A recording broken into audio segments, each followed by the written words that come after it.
Olá, meus amigos e minhas amigas, vocês que nos ouvem pela Rádio Nova Aliança 103.3 FM, 710 AM. Boa noite, o nosso programa é exibido aos domingos às 20 horas e também estreia nas plataformas de redes sociais da Comissão Justiça e Paz de Brasília, CJP Brasília, aos sábados, 11 horas da manhã. Todos os sábados, então, nós estreamos na internet e aos domingos, às 20 horas, uma parte do nosso programa vai ao ar pela Rádio Nova Aliança.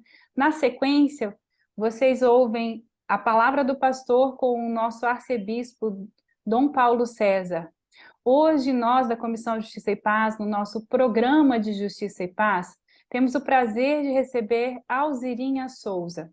Alzirinha é leiga, doutora em teologia, pela Université Catholique de Louvain, professora e pesquisadora do Instituto São Paulo de Ensino Superior e da PUC Minas, onde é membro do Núcleo de Estudos em Comunicação e Teologia.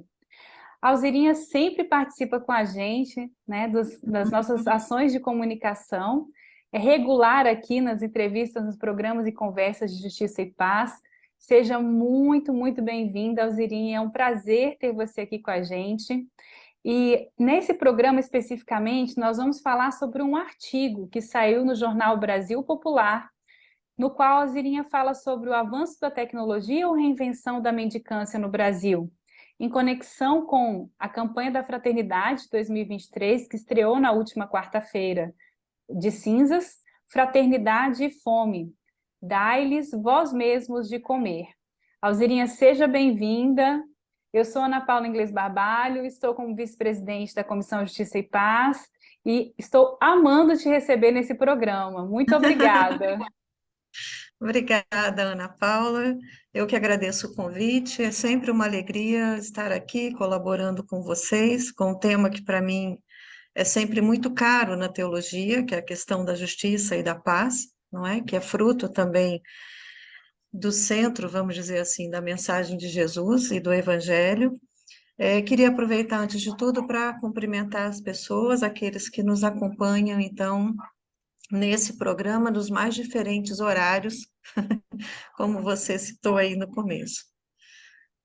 Seja muito bem-vinda, então, Alzirinha. A gente vai hoje falar no programa especificamente sobre uma notícia que permeou o debate nacional, né, nessa semana, que foi a questão do atual presidente do Banco Central, como fazer um comentário sobre o Pix que ele fez para uma criança em situação de rua, que estava vendendo bala, né, num restaurante, e ele comentou que pagou em Pix a balinha, né?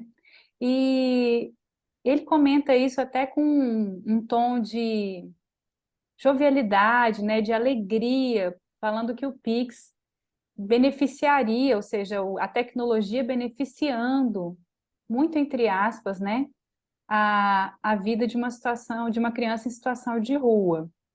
E a gente vai comentar essa cena porque o seu artigo ele trata justamente da gente fazer uma reflexão do que significa a situação que ocorreu e como isso se contextualiza junto à campanha da Fraternidade de 2023, que fala justamente da fraternidade da fome. Então, primeiro, assim, o presidente parece que se distancia, né, da situação em que a criança está de fato, que é uma situação de vulnerabilidade social. Vamos a partir daí, a gente vai começando a puxar outros assuntos nesse nosso programa de Justiça e Paz, que vai ao ar pela Rádio Nova Aliança. Ah, então, Ana Paula, esse texto, esse artigo, eu escrevi como uma forma de expressão de indignação mesmo, não é? Eu estava, então, assistindo essa entrevista, foi o programa de uma segunda-feira, de uma televisão aberta, de um canal aberto, e aí lá estava, então, o presidente do Banco Central no meio a essa polêmica econômica que nós estamos vivendo agora, não é? E me interessa muito o tema, primeiro porque, além de teóloga, né, da minha caminhada e meus estudos na teologia, eu de fundo eu sou uma economista, não é? Primeiro eu fiz a economia, depois eu fiz o mestrado em economia e trabalhei muitos anos no mercado financeiro. Então é um tema que me chamava a atenção.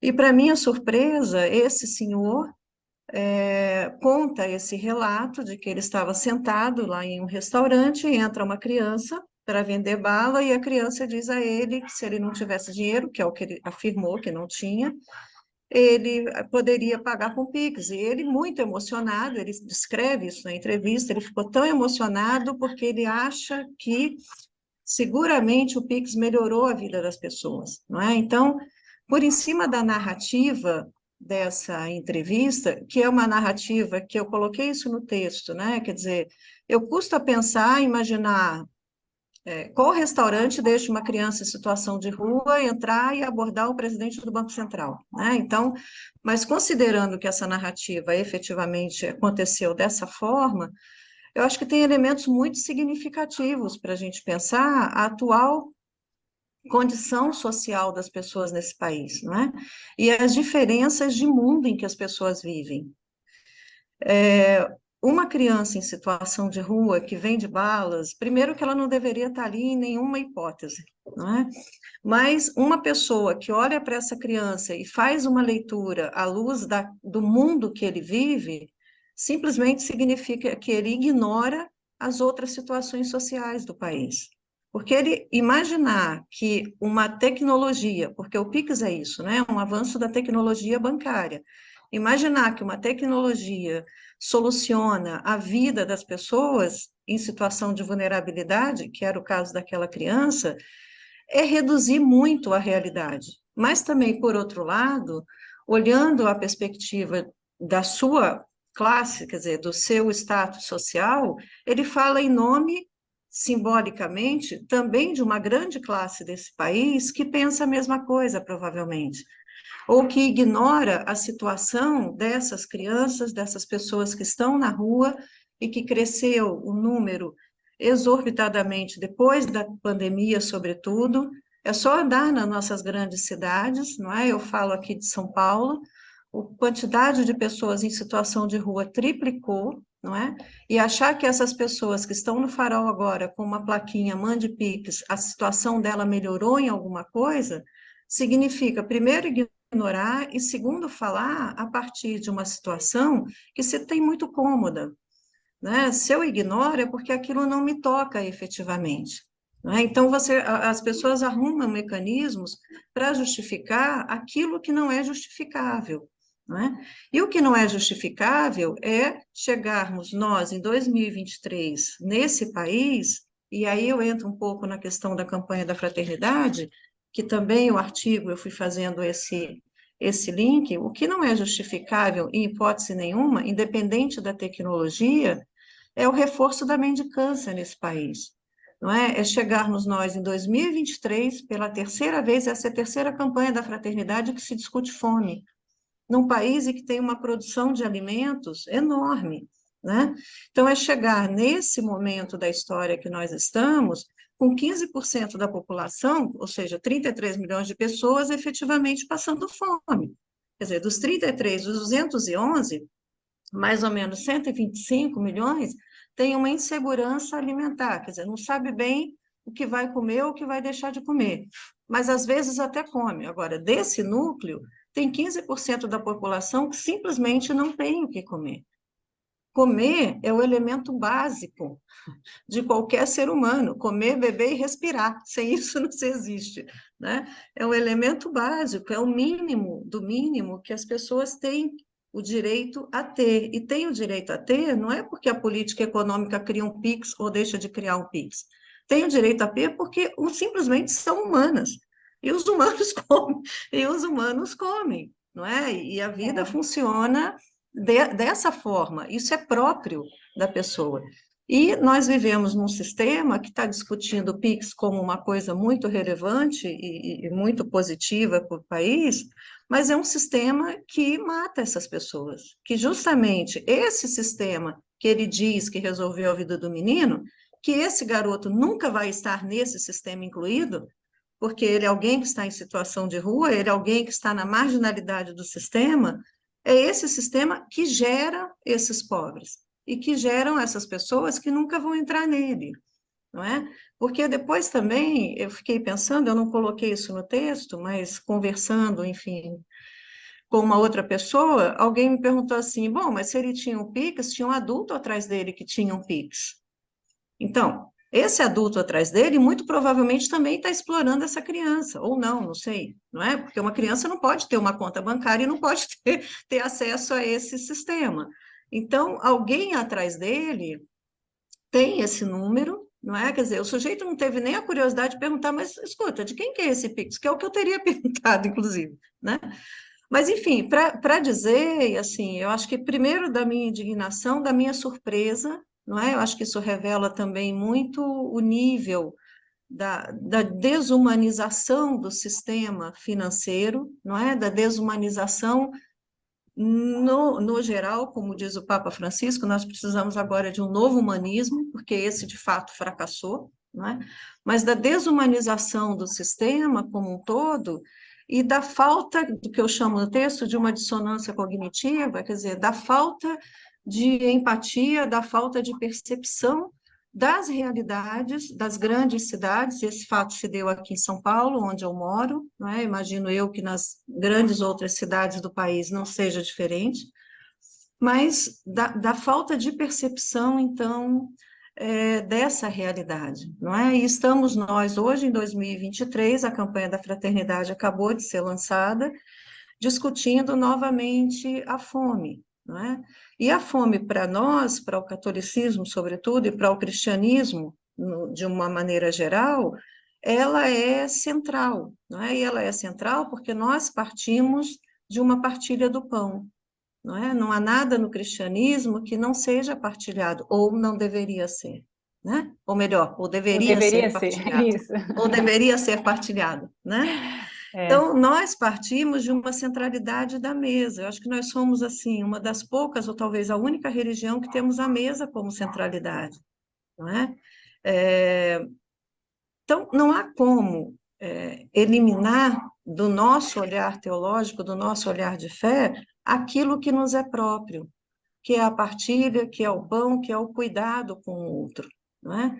Então, também eu acho que essa campanha da fraternidade, que, de novo, chama a ideia do comunitário, de novo, chama a ideia da fraternidade, chama a consciência e a responsabilidade de todos que estão na igreja para uma sociedade mais justa, para uma sociedade mais solidária, mas eu acho que chama mais ainda a atenção para dizer que esse tema da fome, ele tem duas perspectivas, uma perspectiva macro, que são as contradições do sistema, não é? Do sistema social, do sistema econômico, do sistema político, e todos esses três são entrelaçados, não é? Andam muito juntos, e também uma perspectiva micro, não é? Uma perspectiva micro de responsabilidade de valores humanos que as pessoas têm, não é? Nós nos acostumamos nas grandes cidades, nós nos acostumamos a ver essas pessoas na rua como se elas fizessem parte da paisagem.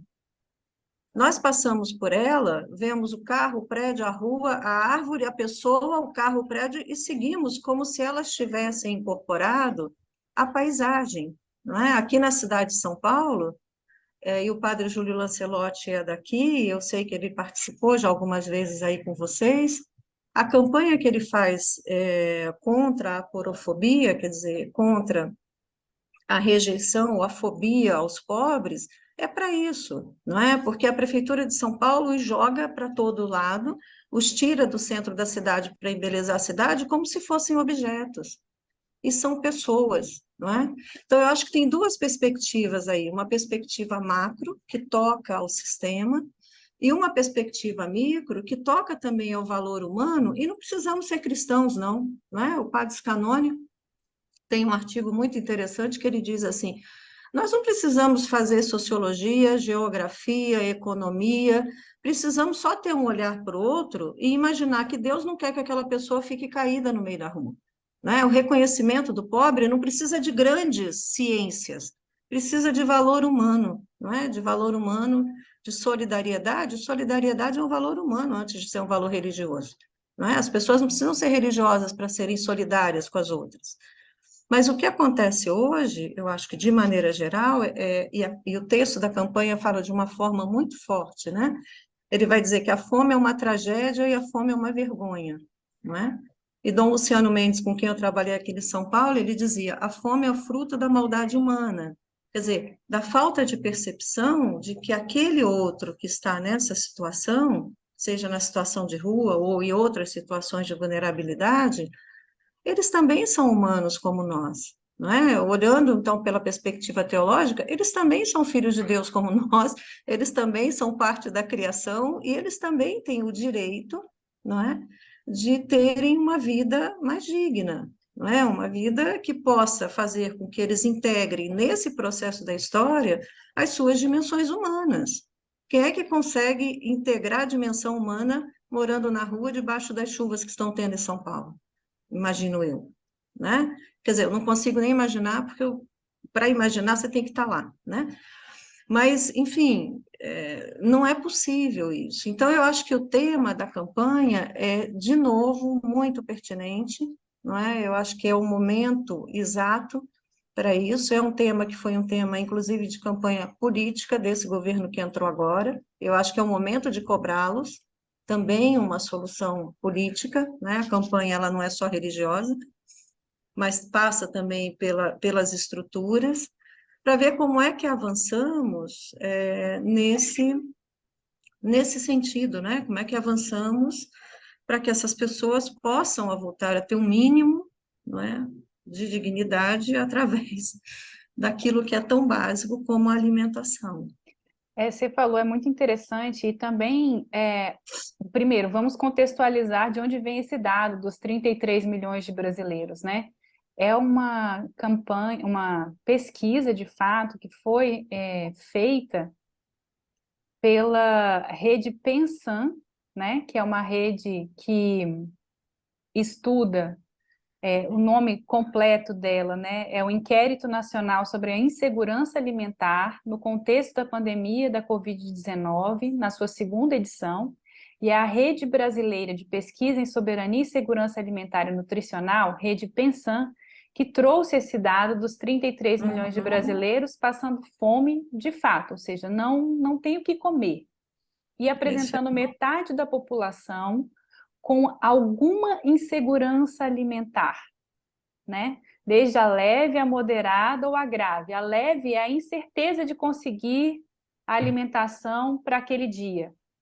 A moderada é a quantidade insuficiente de alimentos, ou seja, você tem alimentação, mas ela não é em abundância, ela não é suficiente para as necessidades daquela família.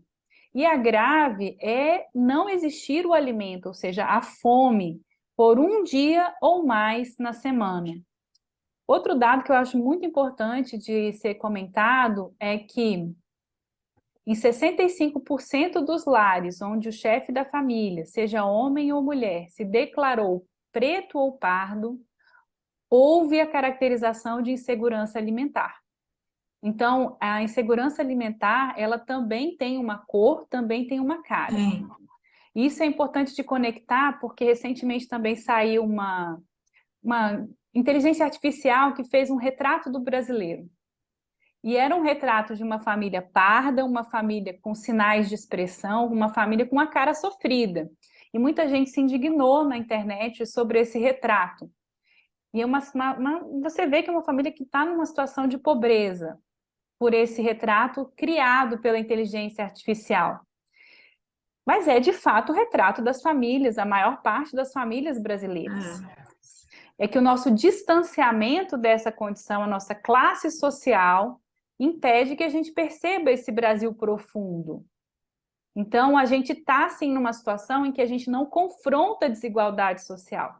Seja pela nossa estratégia, vamos dizer assim, nosso caminho de vida, pela forma como a gente percebe a trajetória das nossas famílias, que são trajetórias de um percentual muito pequeno comparado à população em geral. Então, se a gente pensar nesse dado de 50%, recentemente também a ministra do Meio Ambiente e Clima, Marina Silva, falou esse dado no Fórum Econômico Mundial e foi extremamente criticada, falando é um absurdo, ela está falando em 110 milhões de brasileiros. É essa conta, gente. Se você considerar as inseguranças alimentares leve, moderada e grave, ou seja, todas as pessoas que em algum momento têm uma dificuldade de se alimentar por falta de condição, a gente está falando em 110 milhões de brasileiros, metade da população do Brasil praticamente. E é gravíssimo isso. Então, não olhar para o problema. Você falou também do Padre Júlio Lancelotti. Um abraço, Padre Júlio. Seus programas são famosíssimos aqui na Comissão Justiça e Paz e também na Rádio Nova Aliança, que nós retransmitimos os programas dele pela Rádio Nova Aliança 103.3 FM, 710 AM, e são sempre um sucesso, sempre causam bastante impacto de discussão nas pessoas. O Padre Júlio, além da obra social em si, que acolhe as pessoas em população de vulnerabilidade, as pessoas em situação de rua, o Padre Júlio não faz distinção. E o cristão deveria ser assim, vamos dizer assim, é o cristianismo liderado pelo exemplo, é um alinhamento ao que o Papa Francisco nos traz como uma economia solidária, inclusiva, uma economia, um sistema econômico que olha para todas as pessoas. Então, assim, sempre tem aquele discurso de vamos fazer o bolo crescer para depois compartilhar. O bolo que cresce, as fatias vão ficando maiores com quem já tem fatias grandes. Quem tem isso aí. fatias pequenas, continua com as fatias pequenas.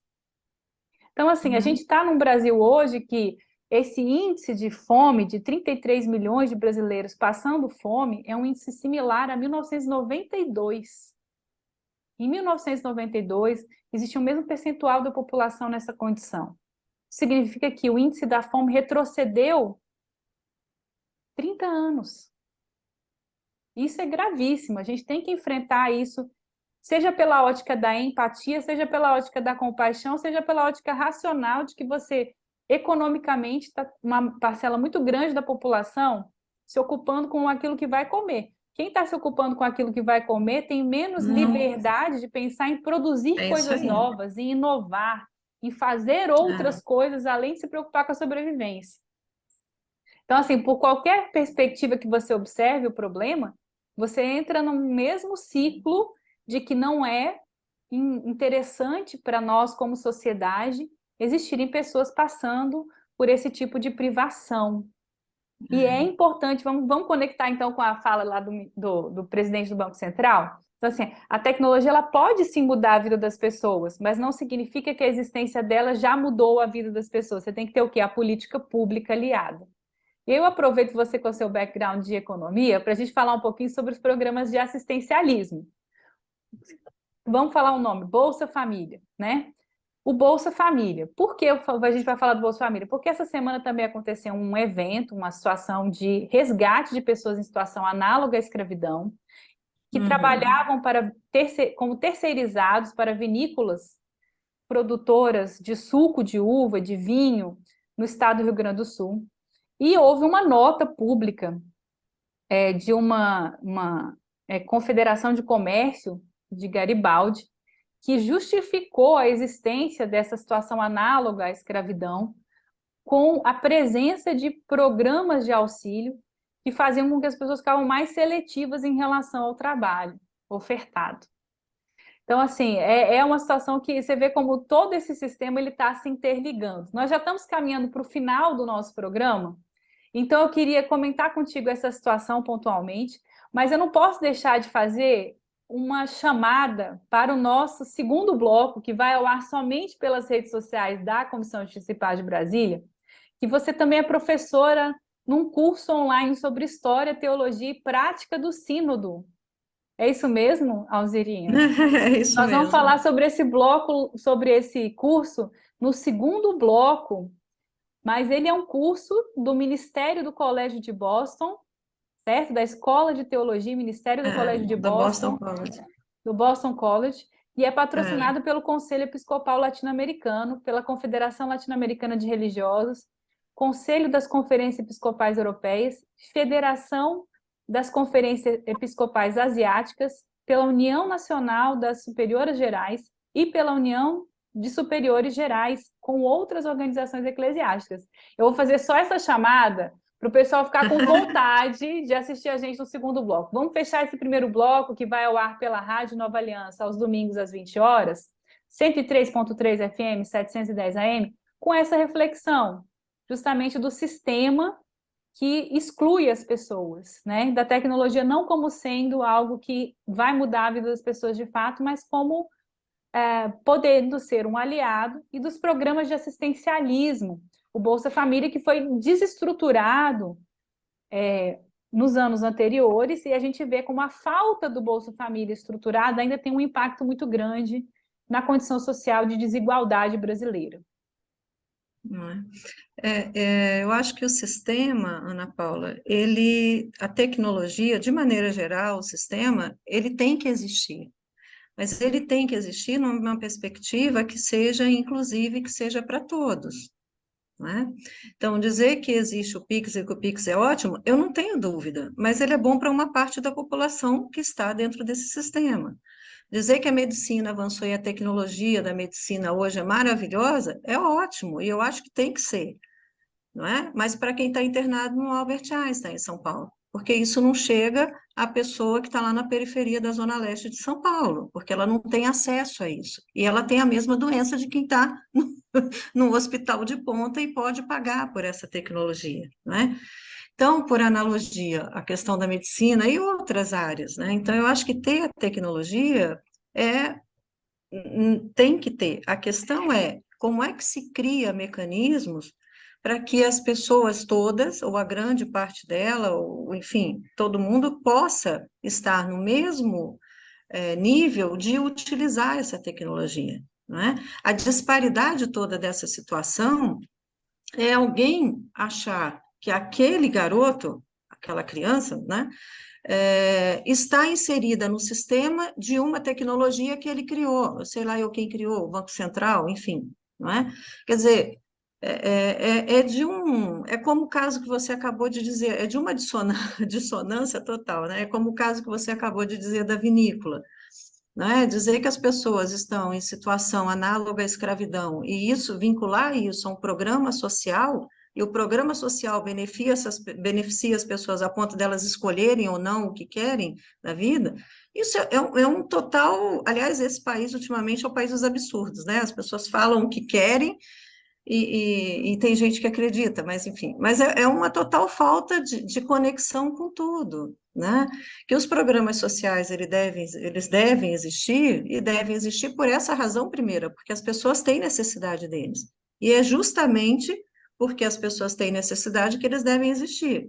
Mas eles devem existir numa perspectiva de deixar de existir, não é? À medida que o sistema vai se reorganizando, e é isso que se espera, e é isso que se demanda de um governo, não é? Que está um governo eleito para organizar ou reorganizar o país, é que à medida que o sistema vai se reorganizando, que essas políticas, elas também tendem a se diminuir, porque significa que as pessoas estão entrando num outro patamar, não é? As pessoas têm emprego, as pessoas têm onde morar, as pessoas têm como organizarem as suas vidas, logo, não, pelo menos a grande maioria deixa de precisar desses sistemas, não é? Então, eu acho que tudo, como diz Leonardo Boff, né, todo ponto de vista é visto a partir de um ponto, não é? Acho que tudo é visto a partir do ponto com que as pessoas querem enxergar, né? Essa nota desse senhor aí lá das vinícolas, ele está muito mais preocupado seguramente com o tanto de vinho que ele vai deixar de vender do que com essas pessoas, não é? Porque as marcas ficaram muito prejudicadas, né? Não se fala outra coisa nas mídias sociais, né, nesse momento.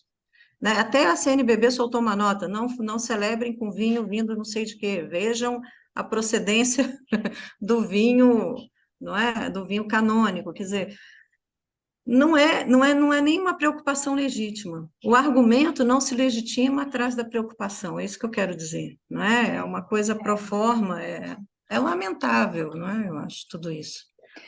A gente ainda falta muito para avançarmos como país, não é? Alzirinha, Nossa, falta. deixe a sua despedida para os nossos ouvintes da Rádio Nova Aliança, 103.3 FM, 710 AM, E na sequência os nossos ouvintes vão acompanhar o comentário semanal da nossa membra Simone Furquim, um comentário ao Evangelho inserido a realidade do Evangelho na sua vida cotidiana. Então é muito, muito bom. Ele vem na sequência do nosso programa e em seguida o nosso programa com Dom Paulo César. Um grande abraço também ao nosso arcebispo. Sua despedida, Alzirinha, porque nós continuamos no segundo bloco nas nossas redes sociais, CJP Brasília, e nós vamos discutir um pouco mais sobre justamente esse curso online no qual você participa como palestrante nesse curso, sobre sinodalidade. Sinodalidade também foi um tema de um programa anterior nosso, mas eu acho que a gente tem que voltar a ele, por quê? Porque a nossa conversão é diária.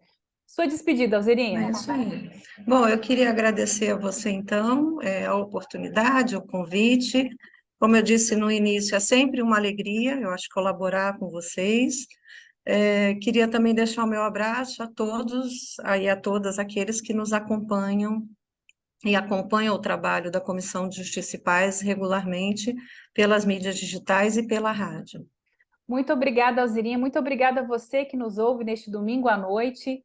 E receba o nosso abraço fraterno. Aproveite este final de domingo e uma boa semana a todos. Nós continuamos, então, no nosso segundo bloco, somente pelas mídias sociais do YouTube, Facebook, CJP Brasília. Um abraço, pessoal. Boa noite.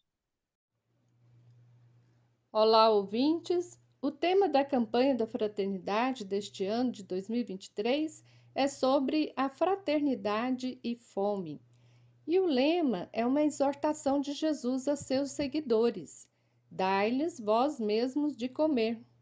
Essa exortação está no Evangelho de Mateus, no capítulo 14, de 13 a 21, o qual iremos refletir hoje. O texto de Mateus nos informa que Jesus teve compaixão da grande multidão que procurou para aliviar seus sofrimentos e doenças. E Jesus passou o dia todo curando aqueles que estavam doentes. E chegando próximo ao anoitecer, os discípulos disseram a Jesus: o lugar é deserto e a hora está avançada. Despede as multidões para que vão aos povoados comprar alimento para si. Mas Jesus lhes disse: não é preciso que vão embora, dai-lhes vós mesmos de comer. Os discípulos queriam dispensar os famintos porque não entenderam ainda sobre o projeto de Deus ensinado por Jesus. Este projeto nos ensina a resgatar a partilha e o cuidado para com o próximo como um valor fundante das relações humanas. Porém, os discípulos não compreenderam e questionaram Jesus sobre a insuficiência de alimento, 5 pães e 2 peixes. Isto porque os discípulos ainda pensavam e agiam conforme a lógica do sistema do Império Romano, que naturalizava a desigualdade e a injustiça social. A carta de São Tiago vai denunciar essa forma de tratar o próximo. Se um irmão ou uma irmã não tiver o que vestir e lhes faltar o necessário para a sua subsistência de cada dia, e alguém dentre vós lhes disser: ide em paz, aquecei-vos e saciai-vos, e não lhes der o necessário para a sua manutenção, que proveito haverá nisso? Tiago, capítulo 2, 15 a 16. São Tiago nos alerta a compaixão para com o próximo que está sofrendo dentro desse sistema injusto. Não podemos ficar indiferente e naturalizar as injustiças sociais. O Evangelho nos alerta que, enquanto não mudarmos nosso jeito de ver e pensar o mundo e as relações sociais, continuaremos agindo como os discípulos. Os discípulos não tiveram sensibilidade para entender que aquela multidão não poderia comprar nada, porque eram miseráveis, estavam à margem da sociedade e eram como que ovelhas sem pastor, pois estavam excluídas também do sistema religioso. Devemos nos importar com o outro, perceber que as condições que estão vivendo são injustas. Isto implica em desmascarar e denunciar todo o mecanismo de opressão, de expoliação, de empobrecimento da vida social que são geradores de divisões, de privilégios e de violências. É preciso dizer que a fome não é devida a catástrofes naturais, mas é resultado em grande parte da lógica perversa operada nas relações econômicas e de produção geridas pelos grandes donos do capital, seja a indústria da guerra, multinacionais, indústria farmacêutica, mineradoras, latifundiários, mercado financeiro, a grande mídia. Todos são os principais responsáveis pela fome do mundo.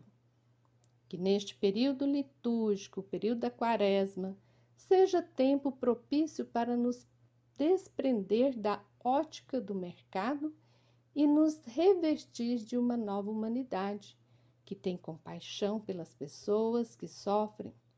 Oremos para que sempre sobre 12 cestos cheios em nossas pastilhas, símbolo da abundância de vida, de dignidade e de justiça para todos. Olá, meus amigos e minhas amigas, vocês que nos acompanham pelas redes sociais. Vamos ao segundo bloco com a nossa querida Alzerinha Souza.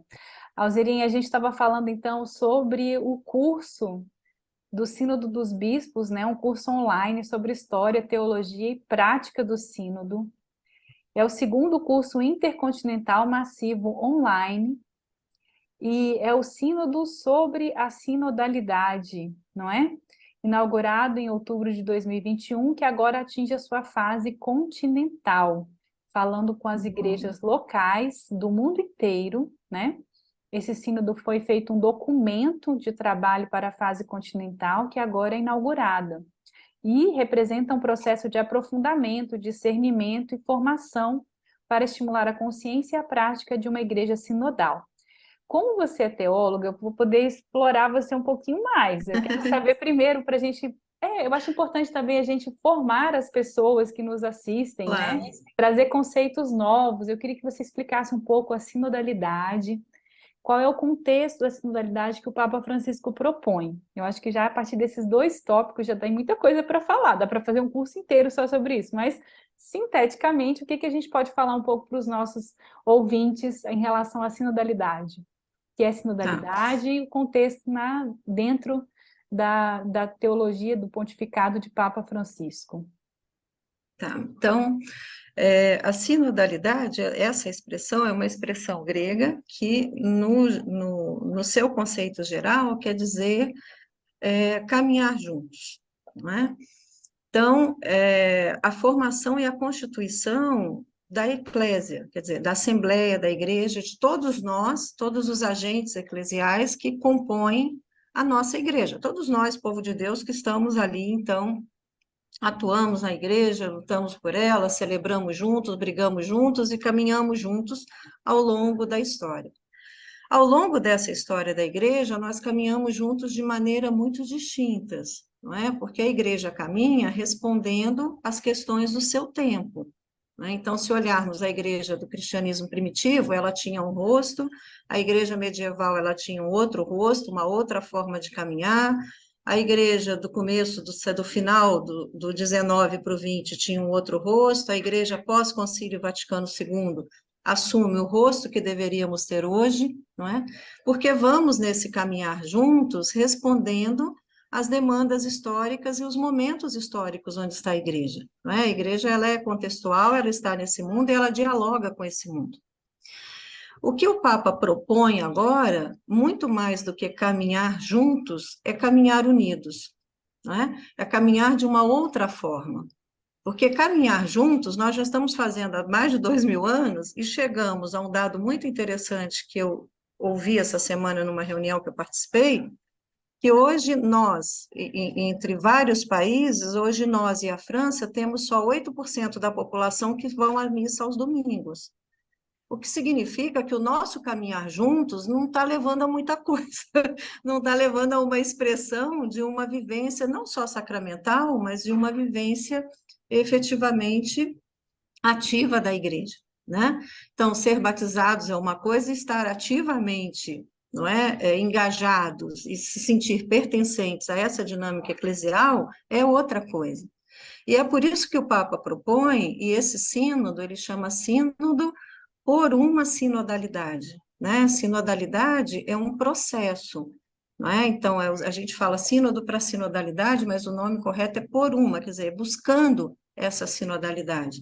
Então, a sinodalidade que o Papa propõe agora não é mais aquela de simplesmente caminhar juntos, mas dar um passo adiante, não é? É caminhar juntos de uma outra forma, é caminhar juntos, dando voz a todas as pessoas que compõem a igreja, a todos esses agentes eclesiais.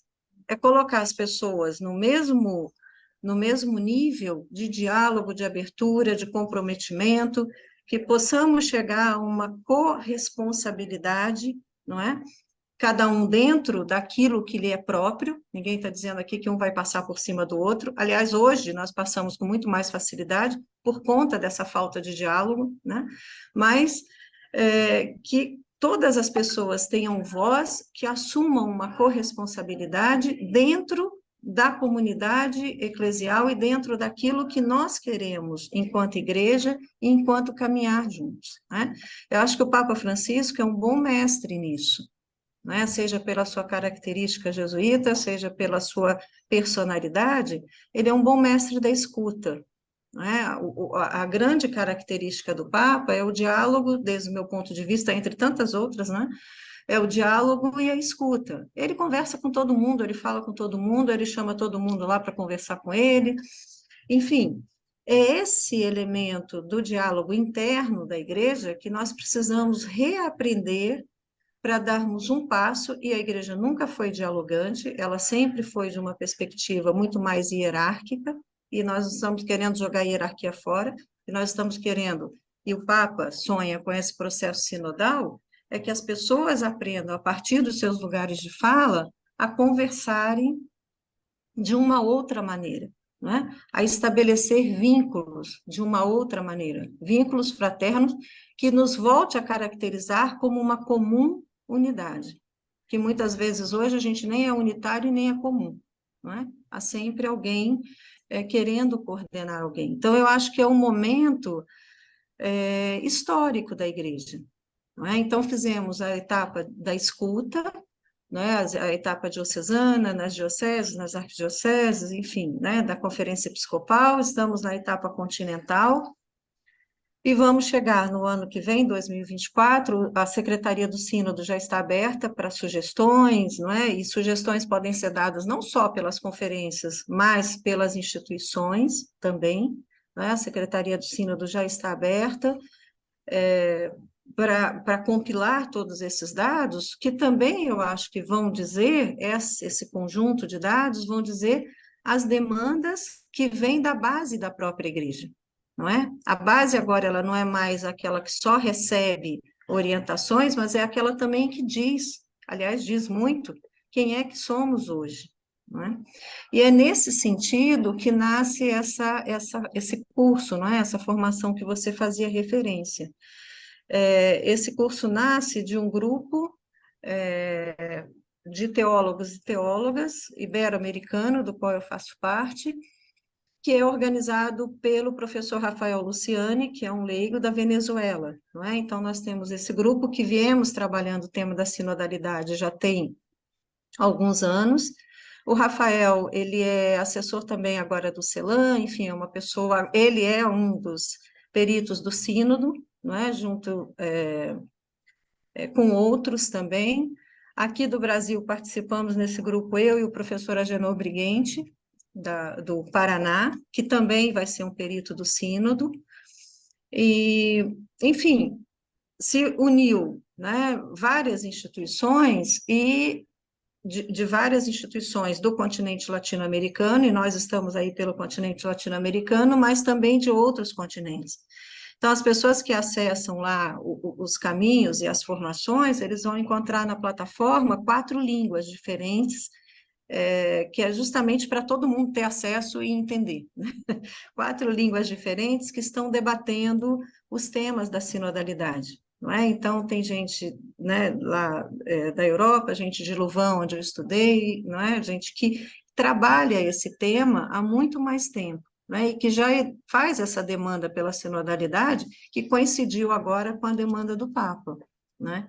Então, é uma plataforma muito simples de usar, né? Eu acho que quem se interessa pelo tema tem pessoas bastante qualificadas que pensam esse tema nesse sentido há muitos anos, que eu acho que tem propostas muito interessantes, né? Eu acho que um dos grandes desafios desse processo sinodal é fazer com que a base da igreja se engaje nesse processo, que não olhe para o processo da sinodalidade e diga, é mais uma pesquisa que a igreja quer fazer com a gente, e esse negócio não vai dar em nada, né?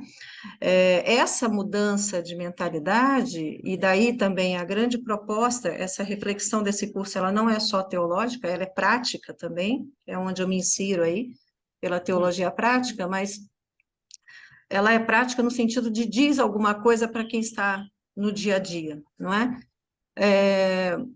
Esse é o grande desafio do processo sinodal, então, não é? É fazer com que essa mudança de chave, essa mudança de compreensão dos espaços onde nós estamos aconteça na base, não é? Que leigos e leigas entendam que eles também têm voz na igreja, e que são a grande base da igreja, né, diga-se de passagem, mas que eles também têm voz na igreja, que eles também não são só destinatários, mas que são ativos na igreja, não é? São protagonistas dentro daquilo que lhes é próprios e que os demais agentes também são, não é? É um grande desafio, não é? É um grande desafio e eu acho que é um momento histórico. Se perdemos agora essa chance de amadurecermos esse tema, eu não sei quando é que vamos ter outro. Outra possibilidade é a primeira vez que a igreja está se ouvindo em nível mundial, né? Esse sínodo é a primeira vez que paramos para, desde a Ásia até a América Latina, enfim, todos os continentes, norte, sul, leste, oeste, nós estamos nos ouvindo para redescobrirmos quem somos enquanto comunidade eclesial, para poder definir, a partir daí, os caminhos para onde queremos ir, não é? E que passos tomar e que perspectivas tomar. É um curso assim, primeiro, o processo de sinodalidade é algo muito importante, né, para construir a igreja do futuro, porque você É está isso aí. começando a pensar e planejar ações de como queremos ser daqui para frente, né, depois de 2 milênios, como a igreja quer se comportar no terceiro milênio. É bonito pensar também que é uma continuidade desse processo, né? Porque tem muitas desinformações da internet, né? Notícias falsas, fake news, que falam que o Papa Francisco quer acabar com a igreja. E o processo é justamente o contrário, percebendo Exatamente. que a igreja vem diminuindo o seu impacto, o seu alcance nas últimas décadas, Papa Francisco está procurando alternativas e formas de transformar as comunidades cristãs de maneira que elas sejam comunidades de fato e que angariem mais membros, queiram crescer, sejam exemplo de amor e de fraternidade que levem à expansão da igreja. Então, é uma igreja para o futuro também, é um olhar, olha, eu vejo o que nós aprendemos até agora e como nós vamos projetar esses aprendizados diante do É ensinamento isso aí. cristão para o futuro. Eu queria fazer também uma parte de, assim, de divulgação do curso, sabe? Porque o curso ele já estava com as inscrições abertas desde o dia 19 de dezembro de 2022, no endereço que eu vou colocar também na descrição do vídeo, tá bom, gente? Para quem nos assiste pelas redes sociais da Comissão Justiça e Paz de Brasília, CJP Brasília, eu vou colocar ele na descrição do vídeo. https://formación em espanhol, formação em espanhol,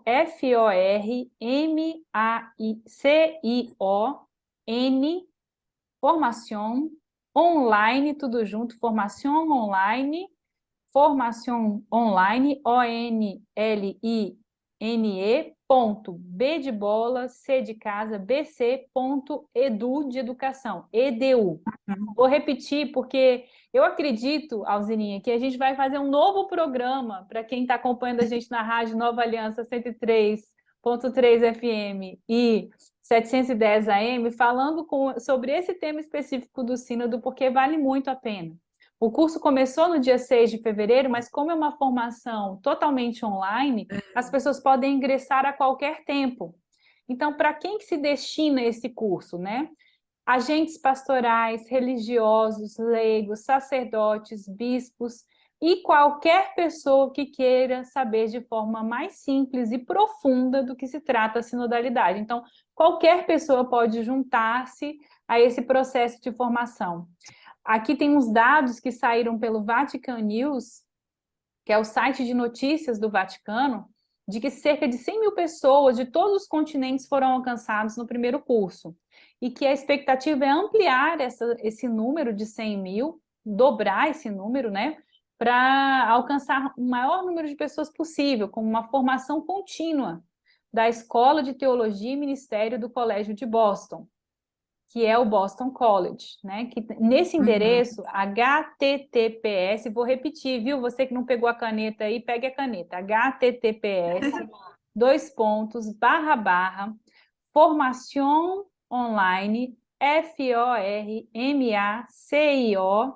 formaciononline, formaciononline.bc, B de bola, C de casa, ponto edu, de educação, edu.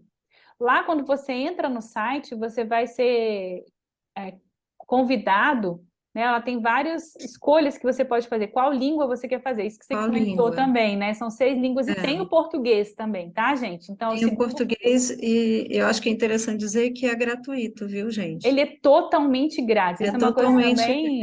ele é totalmente grátis, então qualquer pessoa pode acessar, acompanhar, as palestras ficam, né, as falas ficam gravadas, quem perdeu pode voltar e assistir para trás, ou pode entrar em qualquer momento, Isso. e acompanhar a reflexão, né? Ele está sendo assim, para quem vai ingressar e quer participar das discussões também, o curso vai até 26 de março de 2023, mas ele fica gravado. E quando Fica você disponível. clica na opção de língua que você quer, tem um cadastro para novos usuários embaixo, onde você vai criar um usuário, né?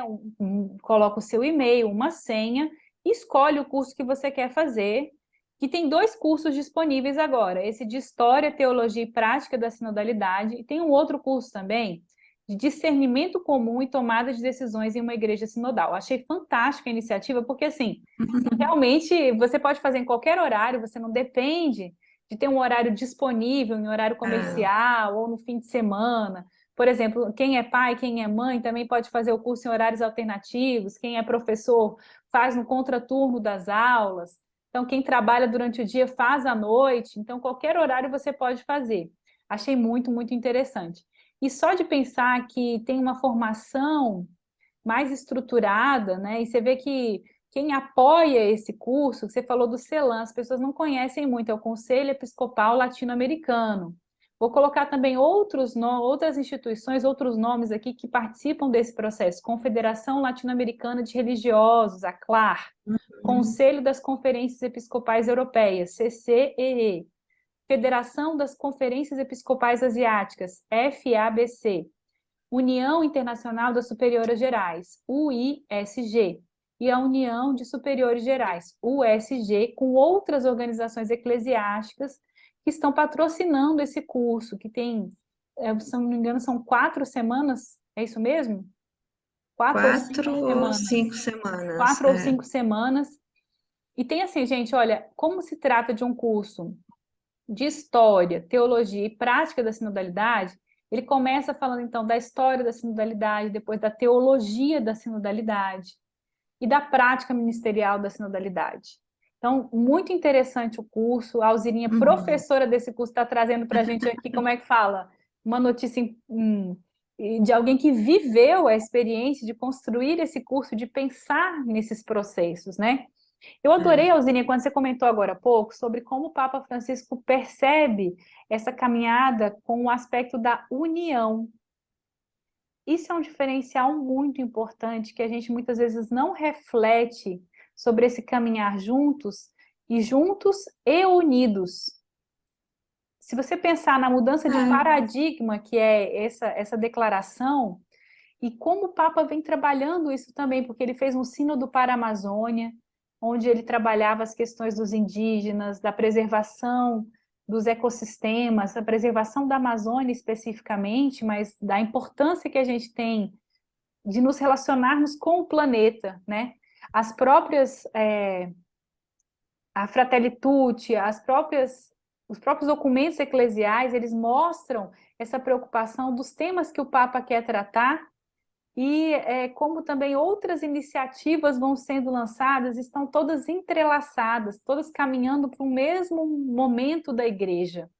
É tão importante a gente pensar isso e pensar também na oportunidade que você falou de escuta, né, do processo de escuta, que o Papa Francisco traz isso como um elemento transformador. Isso, coincidentemente, estou fazendo um curso em Harvard sobre liderança adaptativa. E um dos processos também se fala em liderança é justamente você ouvir qual é a necessidade do outro e perceber a inter-relação do ponto de vista do outro nesse processo, né, do local de fala, da percepção, e o Papa Francisco abraça isso muito. Alzine, eu queria ouvir de você qual que é a sua experiência nesse pontificado do Papa Francisco, o que que mais te emociona? É uma coisa bastante pessoal agora que eu vou te perguntar, estou saindo totalmente do script, mas eu acho que pela sua fala tem uma importância aí da sua experiência pessoal. Você falou da sinodalidade na prática, certo? Como é a sua experiência pessoal nesse contexto de construção da sinodalidade? Já que você fala de prática de sinodalidade, o que que é essa prática de sinodalidade? Como que é a sua experiência pessoal nesse aspecto? Né? Bom, eu sou suspeita para falar porque eu sou fã do Papa, né? Então, ele tem naturalmente os seus limites, ele é limitado também externamente pela própria condição, mas de qualquer forma eu acho que esse Papa Francisco e a sua maneira de ser foi uma grande reviravolta na Igreja, né? Eu acho que nós precisávamos retomar essa leveza, o sorriso, o diálogo com o mundo, com as questões contemporâneas, com as questões mais básicas e as mais complexas, né?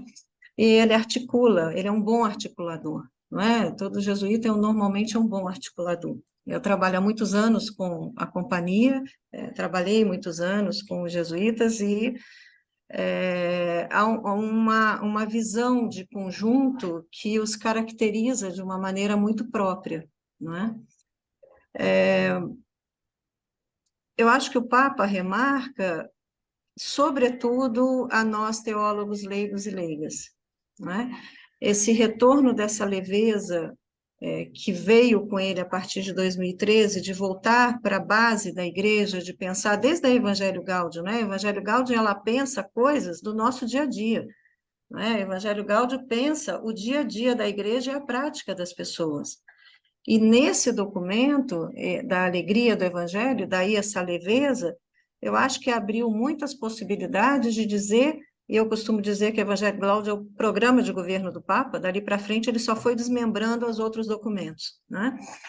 Mas eu acho que me deu um outro fôlego para descobrir que existe ainda a possibilidade de pensar de uma outra maneira, de debater temas mais espinhosos, menos espinhosos, que as formações podem, que é a minha área, não é? Na igreja é a formação, que as formações podem ser repensadas de uma outra forma, né? Então, eu acho que esse é um momento, de fato, de respiro da igreja. Ninguém sabe o que vai ser depois do Papa, claro, né? Esperemos que continuemos aí na mesma linha, pelo menos uma linha de diálogo e de poder pensar e poder refletir mais livremente sobre os temas, não é? Fora isso, eu acho que me encanta a Maria Antônia Quimelo, que é uma religiosa e uma teóloga italiana, ela vai dizer assim, o Papa escreve a encíclica dos gestos.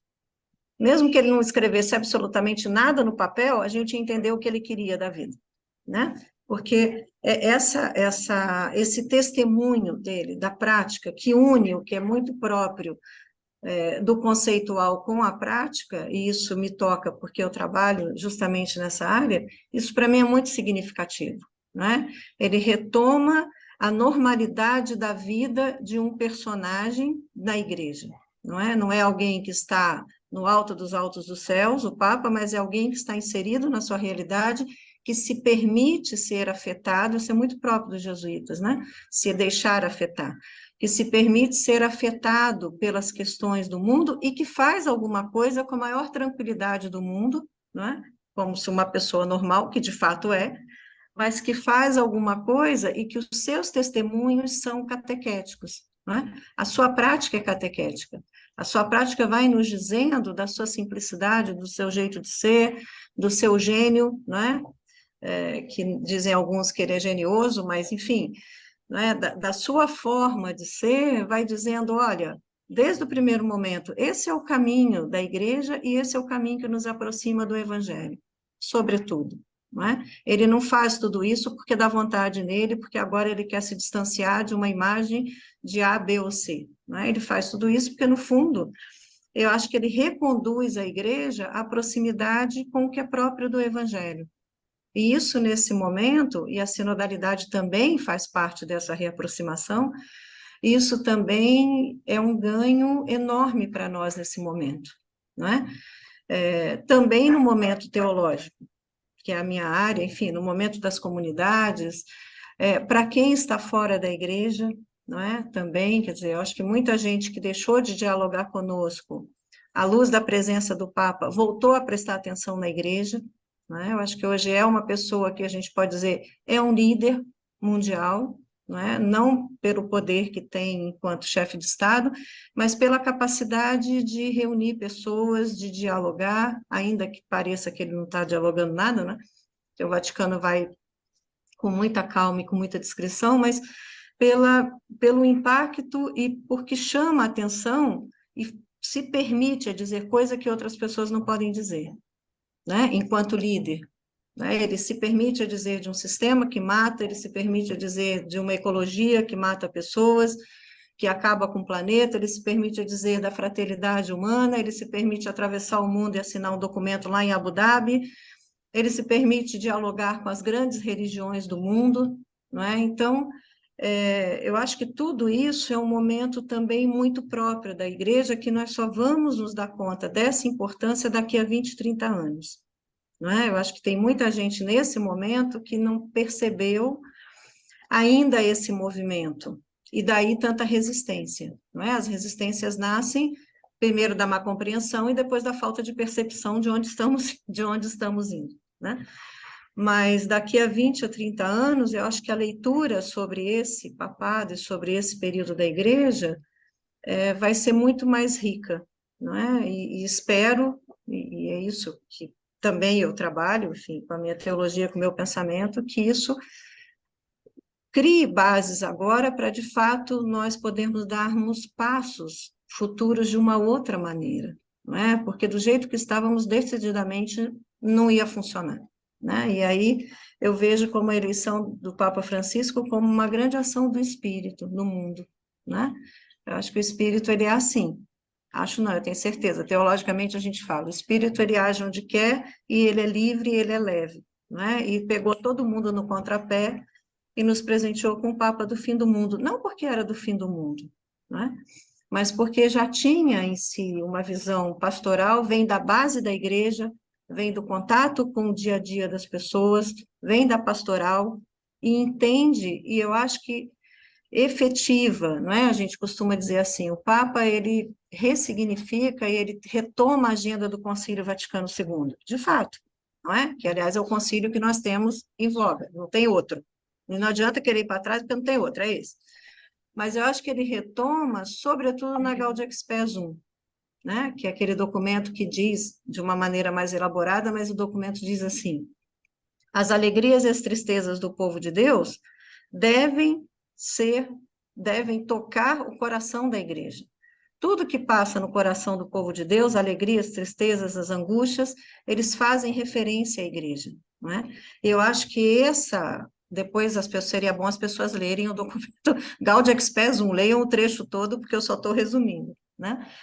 mas para dizer que o Papa retoma isso, não é? Como é que as angústias, as alegrias, o que que esse mundo nos diz hoje e o que que nós, enquanto igreja, enquanto teologia, enquanto comunidade eclesial, podemos contribuir para que esse mundo seja mais humano, né? Nós temos um parâmetro de humano na pessoa de Jesus.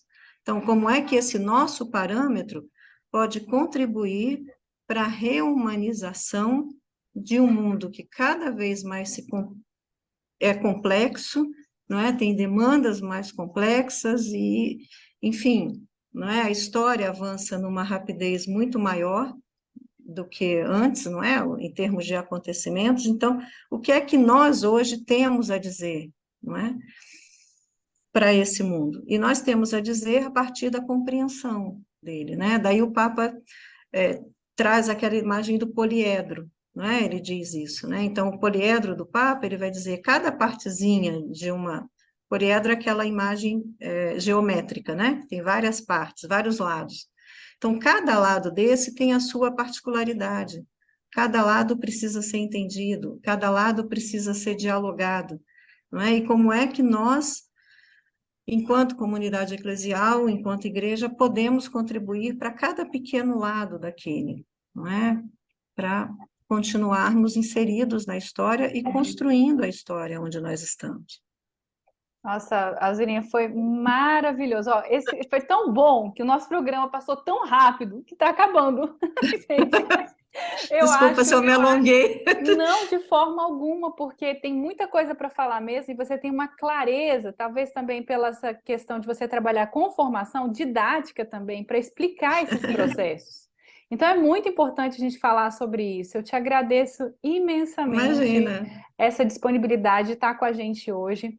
Eu vou pedir para você que você se despeça dos nossos ouvintes. Eu tenho certeza que esse segundo bloco vai virar um programa para a Rádio Nova Aliança, 103.3 FM, 710 AM, de um desses nossos programas que vão sendo transmitidos no domingo à noite. Porque ele ficou tão impactante, tão denso e ao mesmo tempo didático, que vale muito a pena a gente compartilhar essa informação. Então, eu vou pedir para você se despedir dos nossos ouvintes, depois eu faço uma breve introdução e coloco antes do programa, tá? Fique tranquilo. E muito obrigada, já te agradecendo demais por esse momento, que foi maravilhoso, foi riquíssimo. Então se despeça, por favor, dos nossos ouvintes e de todo mundo que nos acompanha pelas redes sociais. Alzirinha, por favor, a sua Bom, despedida. então eu queria agradecer a você novamente o convite. Para mim é sempre uma alegria colaborar com vocês. E também eu acho que é um espaço de formação, não é? Que vocês oferecem, que é bastante significativo e bastante importante para aqueles que nos ouvem, não é? Eu os acompanho em diferentes momentos, enfim. Enfim, muito obrigada, Ana Paula. Se precisar, eu continuo à disposição depois para a gente estar juntos em outros momentos. Muito obrigada. Hoje nós recebemos Alzirinha Souza, leiga, doutora em teologia pela Université Catholique de Louvain, professora e pesquisadora do Instituto São Paulo de Ensino Superior e da PUC Minas. Alzirinha, um grande abraço, nossos ouvintes, um grande abraço. E provavelmente na sequência, então, vocês vão ter o Evangelho com a Simone Furquim, porque eu tenho certeza que esse nosso segundo bloco do programa, que foi gravado no início de março de 2023, ele vai virar um programa exclusivo da Rádio Nova Aliança. Vale a pena compartilhar sobre a sinodalidade da igreja e sobre os aspectos que estamos pensando para a igreja no terceiro milênio. Um grande abraço, Alzirinha, um grande abraço aos nossos ouvintes. Fiquem com Deus. Obrigada. E até mais.